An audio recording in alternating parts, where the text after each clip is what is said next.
He didn't expect her door to be open, and he definitely didn't expect to find her lying on the floor. Mrs. Harlow! 16-year-old Jaden dropped the grocery bags, oranges rolling across the carpet as he slid to his knees. The frail elderly woman, who was normally waiting in her floral armchair with her warm smile and stubborn independence, was pale, trembling, and clutching her chest. She tried to wave him off. She always tried to wave him off, but Jaden wasn't having it. Take a second to like, share, and subscribe. It helps these stories reach more people who need to hear them. "Don't you move," he said, voice trembling, one hand already reaching for his phone. "I'm calling an ambulance." "No, no hospitals," she whispered, tears filling her cloudy blue eyes. "I can't afford." "Stop," he said, gently but firmly, holding her thin hand. "You helped me when no one else did. Now I'm helping you." The sirens filled the air moments later, and as they lifted her onto the stretcher, Mrs. Harlow looked at him with a mixture of fear and gratitude that made his throat tighten. She squeezed his hand before they closed the ambulance doors. "Please don't leave. I'm right behind you." People in the neighborhood stared as the ambulance pulled away, but Jaden didn't care. He grabbed her house keys, hopped on his bike, and followed them to the hospital, pedaling as fast as his legs could push him, fear hammering in his chest like a second heartbeat. Jaden had been helping Mrs. Harlow every morning for almost a year. At first, it started because he noticed her struggling to carry her trash can down the driveway. Then he carried groceries. Then he fixed her mailbox.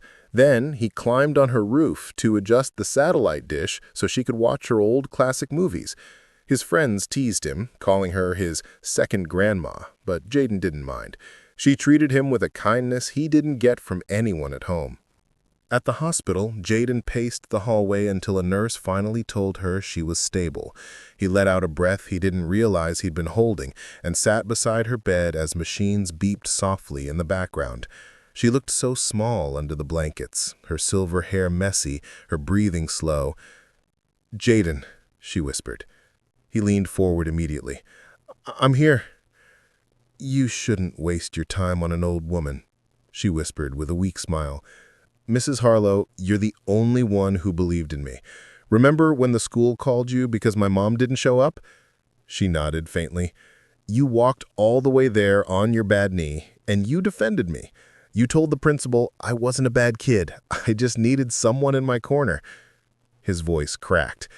"I never forgot that." Her eyes softened, filling with tears. "You remind me of my son." He swallowed hard.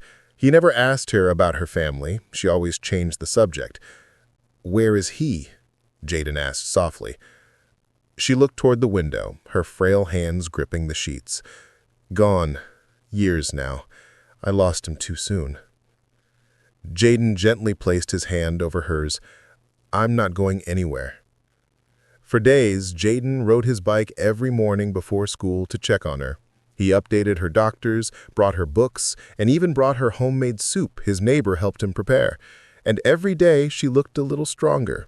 When she was finally discharged, Jaden wheeled her to the car himself, refusing to let anyone else do it. "You're a good boy," she whispered. "I'm just returning the favor." When they reached her house, she insisted on making him tea even though she could barely stand. Jaden, of course, didn't let her. He made it while she rested on the couch. Then she cleared her throat. "Jaden, I need to give you something." He frowned. "You don't need to give me anything." "I do," she insisted, struggling to sit up. "It's important." She motioned for him to follow her into her bedroom. She opened a drawer and pulled out an old wooden box with carvings on the lid. Her hands shook as she placed it in his hands. "What is this?" she said softly. "Open it." Jaden lifted the lid. Inside was a stack of envelopes, all addressed to her son, plus a small velvet pouch. "My son," she whispered, voice trembling. "He was your age when he passed. I kept everything I wanted to give him someday, but life didn't go the way I planned." Her eyes filled with tears. "These things were meant for him. But you, Jaden, You've been the blessing I never expected." Jaden's throat tightened. "Mrs. Harlow, I can't take this." "You can. You must." She touched his cheek gently, something no one had done for him in years. "You're not just the boy who helps me with chores. You're family." Inside the velvet pouch was a simple gold chain with a small locket. Jaden opened it and froze.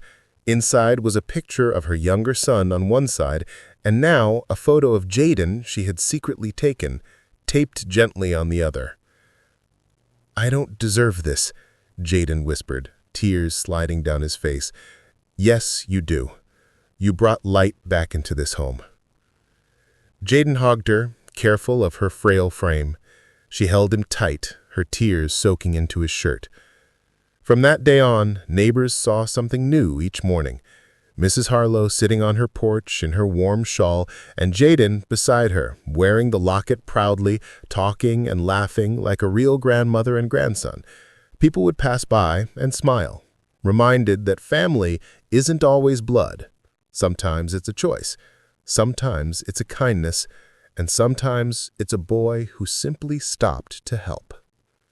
And sometimes that small kindness becomes the gift you never forget.